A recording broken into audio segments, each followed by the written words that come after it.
Alright, people, welcome back to the channel. It's Charlie Talks Football, Charlie Knox, and in this case, Charlie Talks SPFL on YouTube. Yes, we'll go and check out the TikTok if you haven't already. Scotland obviously plays today. As of recording, it's tomorrow, but as of posting, it's today. So obviously, it's a massive game. We do need at least a point. Obviously, I don't think we need it, but it would be nice to get it. But yeah, we're just going to go through the game. I'm going to give you my lineup. We're just going to discuss the Haiti Morocco game as well. We're going to discuss that. And then obviously we will discuss the Brazil game, of course, as well. But yeah, let's get straight into it. And we'll start off with the Haiti game because I haven't really had a chance to come on here and speak about it properly. So let's give it a wee go here. So I thought how we started the Haiti game was pretty poor. I, I just didn't think we were in control at all in that first 15 minutes. John McGinn obviously comes up with the goods, gets that goal, and fully expected us to kind of go for it a little bit, have us a little bit of getting Mendoc on the ball, getting our better players on the ball, and attacking Haiti and getting 3 or 4 goals. And that's what I expected before the game, and that's what I expected, especially scoring pretty early on as well. 29th minute or something it was that we scored, something like that. Anyway, it was the late 20s. I think we scored maybe 25th actually. But anyway, we get that goal, and I expect us to go and try and kick on a little bit, get a few more goals. That couldn't be further from the truth of what happens. We don't actually go for it at all. We actually just kind of just set off Haiti, especially in that first half. And I was in utter shock. Like I thought, not that like I knew Haiti were an okay side, and I knew Haiti, as much as they I believe are the second worst ranked team in the World Cup. I didn't think they were a bad side at all. You've seen them against New Zealand maybe a week before where they battered them 4-0 there in the World Cup. I think they're doing okay-ish. I believe they're doing okay. I don't know if they're actually bottom of the group or anything. I've not really kept up with New Zealand, but anyway, they battered them. So I knew it would be a tough game, but I also thought the quality we have on the pitch, we should be going out there and winning that game, and that's what I thought. And I thought, right, Steve Clark, you need to kind of hammer them at half time, kind of get a little bit something new into them. And no, once again, we just sat off them that second half. And look, yes, does the weather play a part in it? Of course it does. I do think that. The weather, of course, plays a part in how we play. But we also played at quite a later time. We obviously played at 2 o'clock in the morning, which is a lot later in America where we played. So it's not as, like, it wouldn't have been as hot as it would have been in the last 2 games. Well, sorry, in the last game against Morocco. And in this case, in the Brazil game, it won't be as hot because you are playing a good 3 hours, like 3 hours earlier this time against Morocco and Brazil, and you're playing 3 hours later. So it's going to be. I get the humidity; it'll still be hot, and I'm not saying it'll be cold by any means. It will still 100%. It would have been still very, very hot in America. But I'm not saying that. But that also the weather's of course, but we've also got players who are used to playing in these hot weathers, these conditions that are quite hot. You've got players like Jack Hendry, who's actually playing in Saudi Arabia, which is extremely hot over there. So you look at that, and I get it. Some players are playing in Leafs, in Grant Hanley's case. So of course you can't use that excuse for everyone. But we have got players like Jack Hendry, Lewis Ferguson's overplaying in Italy. I get it; it's not going to be anywhere near as hot as it is in America. But we do have players who are playing in hot countries. And look, whether obviously we came to the tournament with about I think I think we had 3 weeks to prepare for it. That isn't enough time to get used to the weather over in America. It just isn't. You got teams who have been used to that weather for ages, like Ecuador, Brazil, who we were going to be playing, Morocco, another team we've already played. Like these teams are used to playing in such hot weather because their national teams are in such hot weathers. That's why some teams will have adapted very, very well to it, and some teams haven't. In our case, Scotland, we haven't adapted to it very well. But you look at teams like an Ecuador who shouldn't be really, really good in these circumstances. Have been pretty, pretty poor and only on 1 point so far, and they've been very, very poor. I've watched them every time I've watched them, they've been very poor. So even with the hot weather, some teams are still not performing very well. But yeah, back in the Haiti game, I did genuinely expect that we would go for it a little bit more in that second half. That didn't. We just sat off them, and Haiti genuinely dominated. We didn't have a chance in that second half. There was a chance, I can't remember it very well, but there wasn't many chances in the game in that second half that we created really, and it easily could end up being 1-1. It could have been. They could have easily have won that game. They had so many big chances in that game. I remember, I obviously don't know too many players off the Haiti team, but one of their players had a massive chance late on that second half where he headers it, and it honestly, it is inches wide. So close to hitting the back of the net. And we got away with one, definitely got away with one in that game. I just thought there was nothing to it in that team. And no, usually when you come away with a win, especially in the World Cup, I've never felt that. Not a lot of my generation has never felt a win in the World Cup or in just an international tournament in general. We've never felt any of that. So it was more. I expected it would be a joyful celebration. It was a sense of relief I got.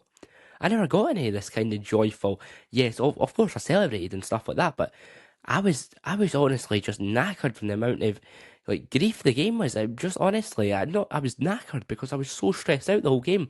Obviously, I knew I was going to be stressed out in the World Cup anyway, but I didn't think it would be against Haiti. I thought it'd be maybe against Morocco and Brazil. I'd be a wee bit more stressed out, but I was absolutely done in after that. Because we just never went for it, and Haiti just controlled the game, had their chances, they picked us off a wee bit. We've seen Brazil absolutely just hammer Haiti as well. So yeah, moving on to the Morocco game, obviously that was a couple of nights ago, and it was a bit the same. It was the same. First half was massively the same. Steve Clark got the selection wrong. Steve Clark picked the wrong formation. The five at the back just doesn't work. I don't actually know if he went with five at the back, but if he did, he changed it very quickly because at one point I thought Kieran Tierney was playing on the wing, another player who I wasn't massively impressed with. But once again, it was just same old Scotland in that first half. We just never offered anything, and of course, conceding 70 seconds into the game is never the most ideal start, and that's exactly what we've done.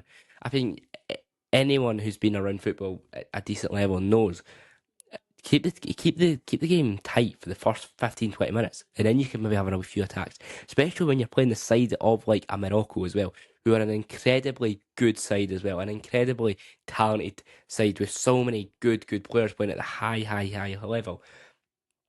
So you have to do that. And Grant Hanley, I don't know what he's doing. He steps out. He should know. He's an experienced player. He's a leader. He's played in the Premier League. He knows what it's like to play in a kind of tough when your back's against the wall. He knows what it's like. So I was very surprised at that. That's all. I was disappointed. Afterwards, once again, we never really offered anything. Morocco kind of just dominated the game. Kind of just. To be fair, and I also don't think Morocco were brilliant. I don't think Morocco were great. They were nothing special anyway. I definitely thought Morocco for at least 45 minutes of that Brazil game were a lot better than they were against us. Now, whether obviously they would have needed to be a lot better against Brazil than they wouldn't be against Scotland, and that's shown a couple of nights ago. But still, I thought Morocco were there for the taking, and you'd absolutely seen that. Look at that first half. I thought Morocco were quite good. They obviously created a few chances.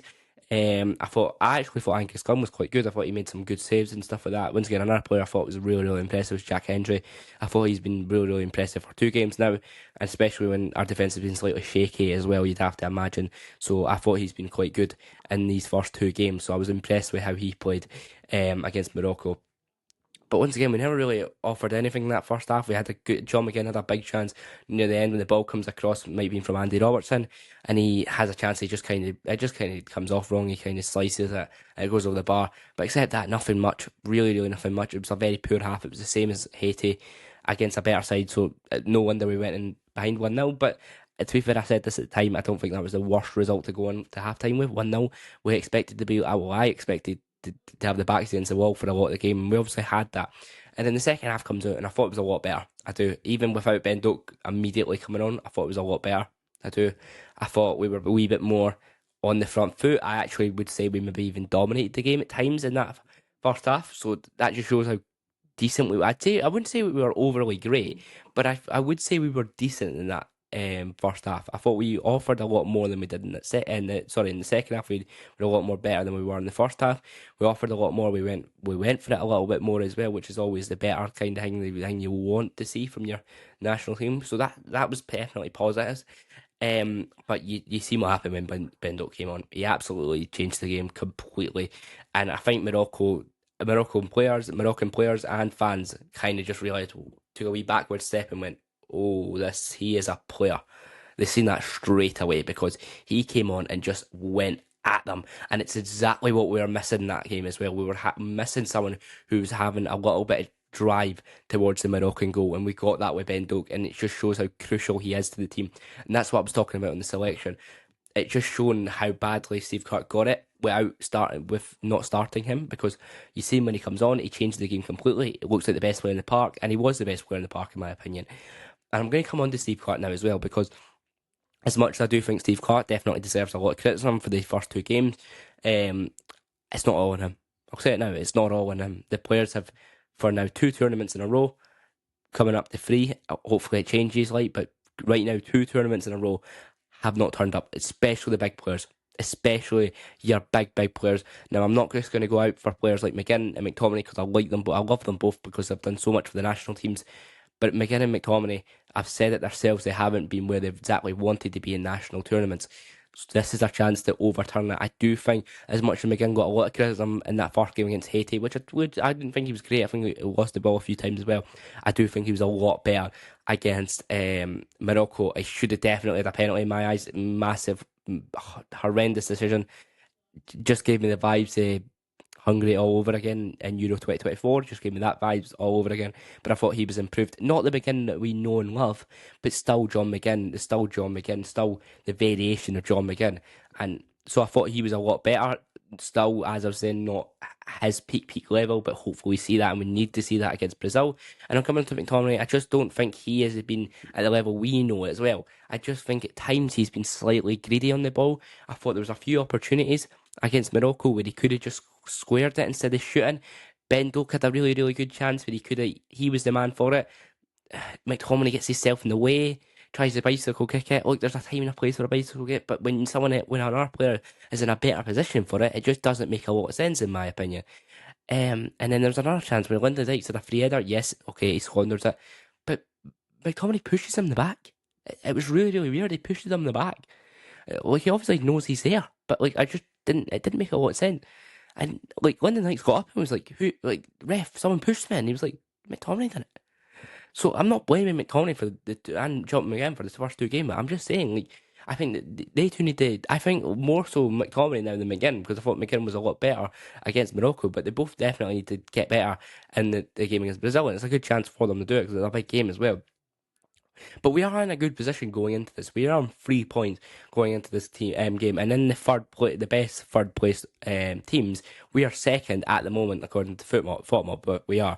If I'm being honest, I think we're okay. I think we'll be okay as long as we don't get absolutely smashed by Brazil. I think we'll be okay. I genuinely think we'll be all right.